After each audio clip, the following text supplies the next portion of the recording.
In temples also, why do we throw money? We don't even give respectfully, we throw money in the temples. Do you think God needs your money? That Murti needs your money? What will Nirjiva Murti can do with that money or your ornaments or gold?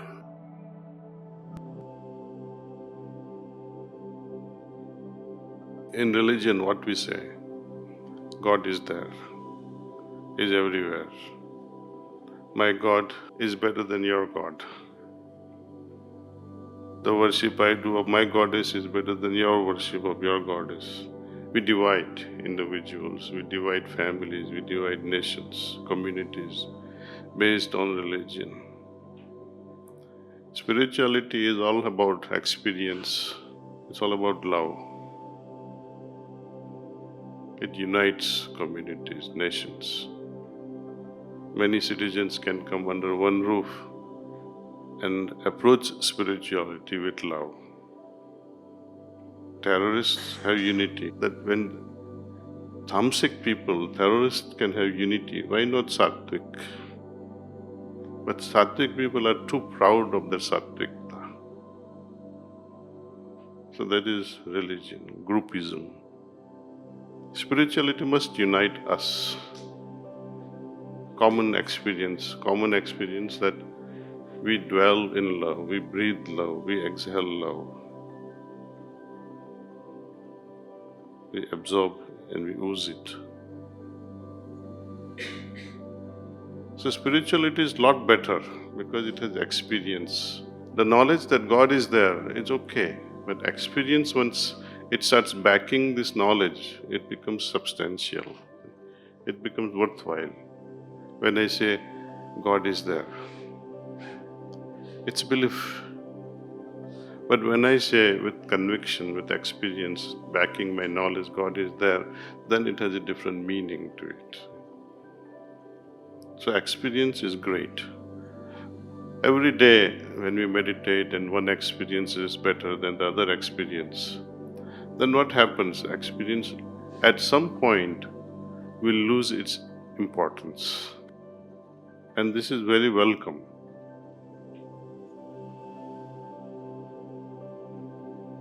We have to, just as move away from religious tendencies, we also have to move away from spirituality, because that is also limiting us only to experiences. Then what comes beyond it? What is beyond experience? When we observe ourselves that during certain mornings, when I become, let's say, angry, my meditations are not good. When I'm happy,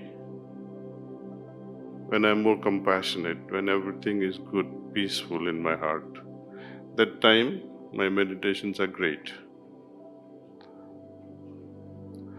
So we move away from this idea of experience. Of course, experience always defines that particular state of becoming, improves my experience. When I'm happy and compassionate, jovial, kind, it deepens my meditation.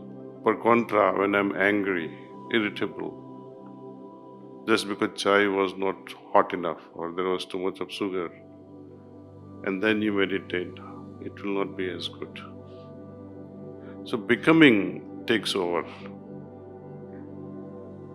This is the field of reality. How we tackle the reality with the right attitude, where my becoming is more significant. Then a stage comes, which is only this much: myself versus God. There are only two of us left. We have made long headway within the family and communities. It's not that we don't interact with family. In fact, our interaction heightens to a different level. Though you may not be non-communicable at times, but there is greater communion between each family members if they are meditating well together. When all this thing is transcended, and when we come to this realm of me versus God, in Vaishnava tradition, it is called prapanna state of surrender. This reminds us of that relationship that Meera had with Lord Krishna. Of course, Meera did a mischief. She left everything. That was a mistake on her part. That's why she had to wait and wait and wait and wait and wait and wait. She got nothing but frustrations all her life. It took a long time before she could have the darshan of Lord. But she could have had it if she had managed well her emotions while being in the palace.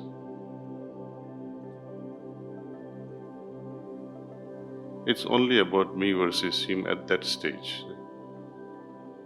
When there is lesser and lesser of me, myself and I, then there will be more and more of him.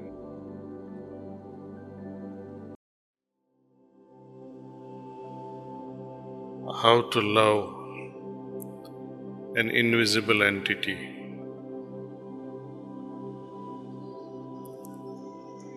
Only answer that comes to my heart at this moment is, before marriage, especially with girls, they have not even seen their husband. When they are 8 years old, 10 years old, 15 years old, 20 years old, they have yet to see their husband. They don't know whom they will get married. Yet, they fall in love with the future husband. Even before seeing, they start entertaining. They make a doll and say, oh, this is my darling, this is my husband. They fantasize. So, having not seen God in a form, we begin with the known qualities related to God that we have heard so far. And we try to make it a reality by faking about it. They say in English, fake it till you make it. Artificially also, at bedtime, be very genuine about it, be authentic about it and say, God, I don't know you. Since I don't know you, I don't even know how to love you. But one thing for sure, I would like to know you, I would like to love you.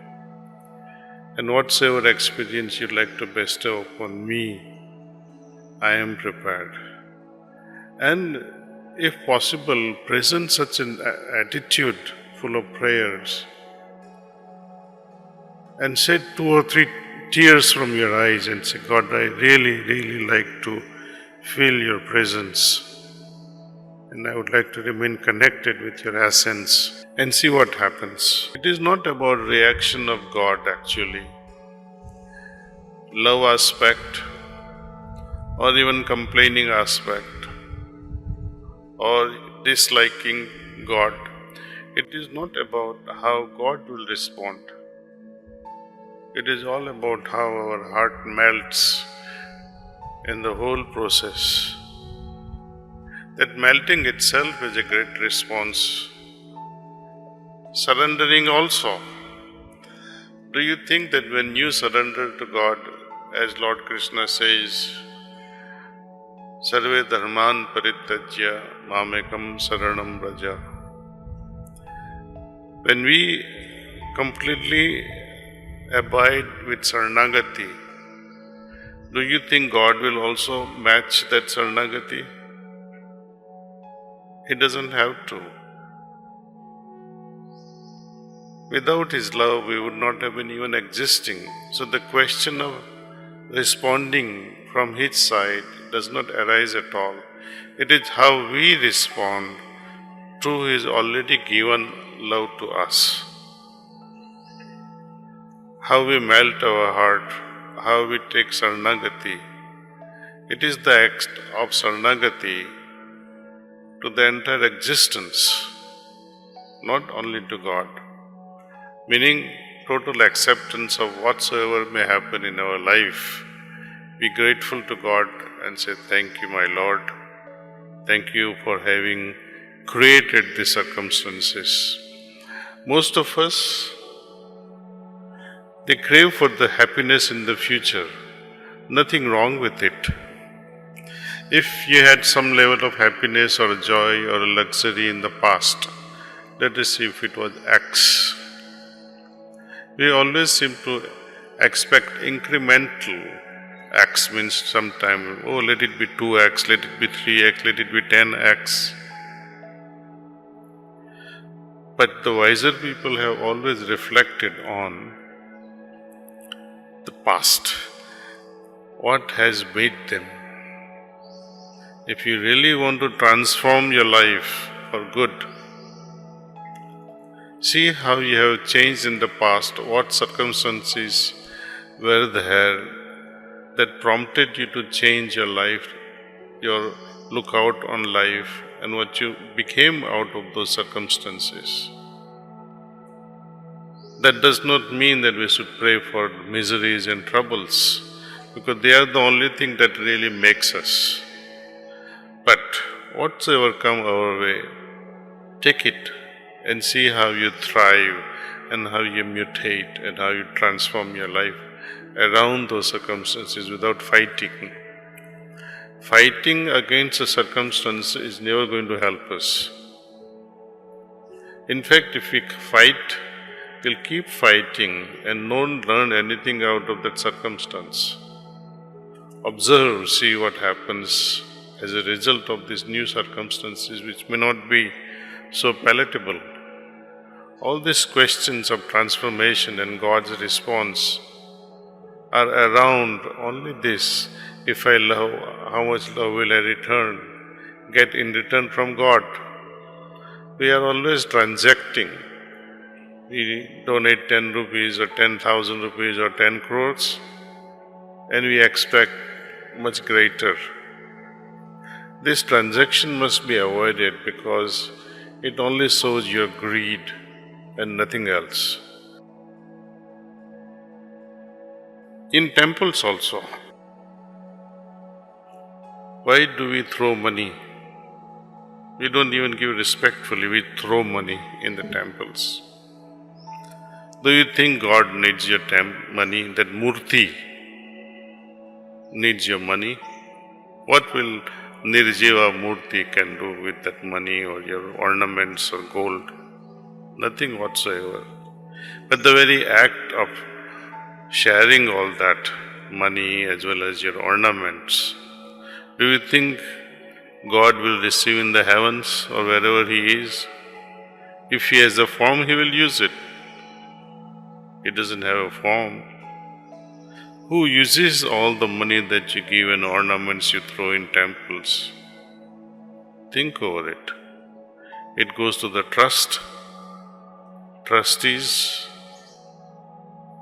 and you don't even know who they are and how they are spending. Priests, and they live their life apparently so much in a simple way, but do they really? They may be having no shirt, only dhoti as a priest in the temple, but what about the hours when they are not in the temple? Have you seen all those things?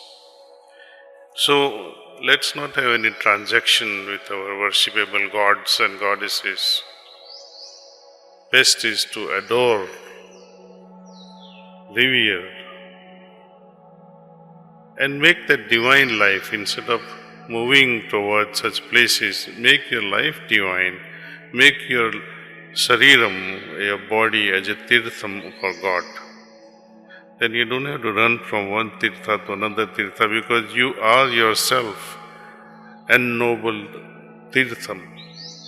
Try to create that within. And heartfulness practices are all geared towards purifying our entire system so that God can make a permanent abode in our heart. Ever felt there's more to consciousness than what meets the mind? Explore how Pranahuti connects you to that deeper dimension